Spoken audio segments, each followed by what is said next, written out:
Hi, this is Scott Allen Miller here on Sam IT on YouTube, and today I'm going to talk about how the size of a support community, specifically things like the size of the administration pool within the industry, is not a very good indicator as to how reliably you can get support for a product.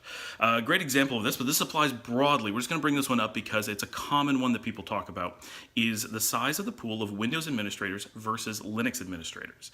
This gets talked about quite often. People will say, well, one of the reasons we want to go with Linux support, or I'm sorry, one of the reasons we want to go with Windows support that we don't want to go with Linux support is because Windows administrators are vastly easier to find in the industry. Like you can walk down the street and find someone with Windows experience and even Windows certification, probably a lot of Windows experience.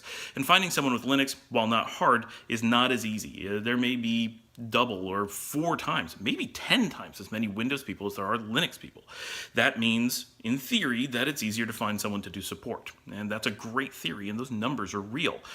But what does this actually mean for us? Well, it's difficult to actually kind of break that down into a meaningful way. One of the things that doesn't take into account is how in demand those people are. In this particular case, Linux people are actually more in demand than Windows ones. So that would even make the Windows side seem more dramatically beneficial to choose Windows, because finding support people is that much easier because there's more of them and they're not as busy because they're just not in demand as much.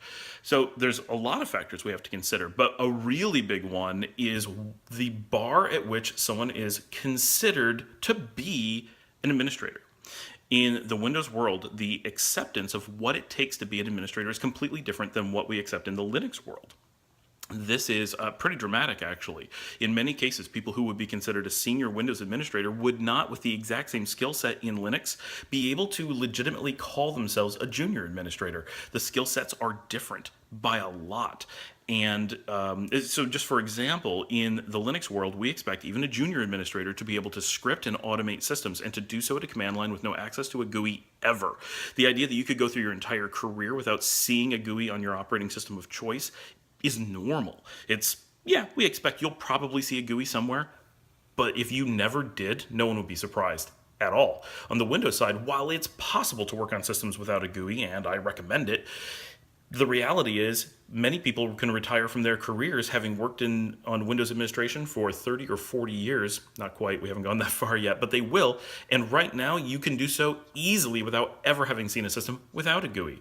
The expectation that you can look at a graphical interface, poke around, and find what you need is kind of ubiquitous. We assume that people will be able to do that. This creates a problem because the barrier to looking like you're an administrator on Windows is very low. It's very, very difficult for someone who's non-technical to evaluate someone on Windows and say, well, they clearly have done this a lot or haven't done this a lot, because someone who knows or doesn't know the system all looks the same as they open up menus, go through selection boxes, and just look at what's on screen. On Linux, there's a natural barrier, and this is partially why people have the impression that it's harder to maintain, that you can't just do that. You need to know what commands to run, and if you're comfortable running the commands and know what they are, you will do so quickly, and it's very apparent that you've done it before.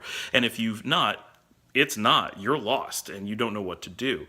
That makes it relatively easy to filter out people who are just pretending to be administrators. That doesn't help you decipher who's really good and who's not very good, but it does remove the majority of the one pool immediately. And because as someone bringing in an administrator, someone who's looking for support, you don't necessarily have the ability to vet those candidates in any way. But bringing in a Linux resource pretty much guarantees that you're going to get a certain level of competence. Maybe not very high, but some. Whereas bringing in a Windows administrator, there is not just a possibility that you will bring someone in who literally doesn't know the operating system at all. There is a high likelihood of it.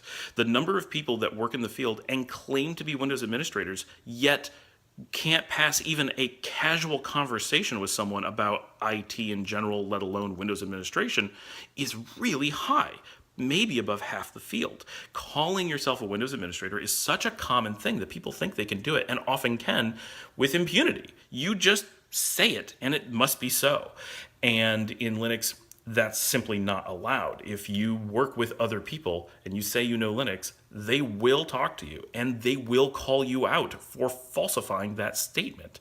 In Windows, it's generally considered not socially acceptable to call someone out for things even halfway to where it is in Linux. And those social norms change everything. And part of it is not social norms. Part of it is that there simply isn't generally an ability to work on a GUI on a Linux system, and on Windows there's essentially always a GUI. So someone who's sitting down and going and planning on bluffing has a really high chance on getting at least far enough to look like they should get paid in the one case, and has almost no chance of pulling that off in the other. And it can be as simple as that.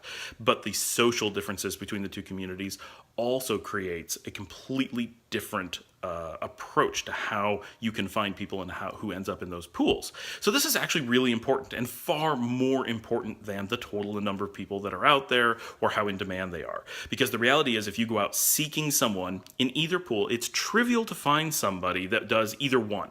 That's not a problem. What's hard to do in all cases is find someone who's good and qualified at it, and nothing makes that easy. But looking for a Linux administrator simplifies that dramatically. Your chances of finding someone with a base level of competence that will do what you need is much higher than doing the same thing on Windows. On Windows, you are simply stuck filtering through large numbers of people who pretend to know what they're doing. And maybe they believe they know what they're doing, but don't have the experience, have not been exposed to the things that are needed, or are simply just not skilled at what you need them to do. So this is a really important aspect of any type of support thing, is you need to understand what the support pool is like and how you will interact with it. Just because it's large and just because people are out of work does not imply that you want to hire them and that you want to base your needs on support off of those pools. So you need to look at it as a much broader question than simply how many people are there. It just doesn't matter. What matters is whether you can get a resource that helps you. It's also important to remember you need one person that can do what they need to do, not 1,000. Once you have enough people to support you, that's all that matters. You never care that there are 1,000 people out of work that you could call, because you're not going to once you have someone who's good. You might want 2 people, you have someone to fall back to, but you don't care that there's a large pool of people that you don't want to hire, because you don't want to hire them. Same thing with hiring the right candidate for internal employment positions. You don't care how many people apply, you only care that you got the right one. And so filtering out the wrong ones isn't a bad thing. Same with looking for a job. You don't care how many companies are looking for you, as long as the company you want to work for is there and hires you. That 1,000 other companies wish they could hire you? What do you really care? Sure, it might make you feel good, but it doesn't actually matter. It doesn't affect your career, it doesn't affect your life until the next company wants to hire you, and still, you only need one, not 10, not 1,000.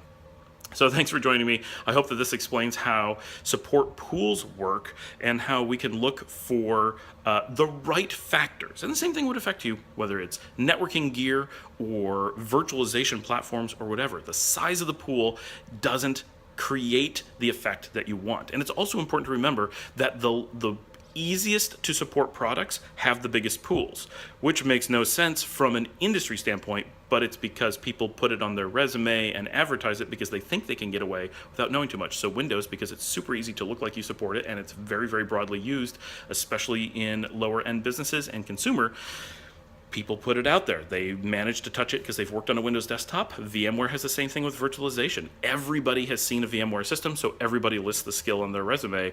But if you look at the average person who's touched VMware and puts it on their resume, and the average person who's touched KVM and puts it on your resume, you're going to find that while the pool of VMware people is much larger, and that the best people on VMware might be the best, that the average isn't so good. And if you're looking for support, even though there's many more VMware people out there, you probably don't want to hire the majority of them. But the KVM people out there, even though there's only a few, are almost always someone that you'd be confident hiring.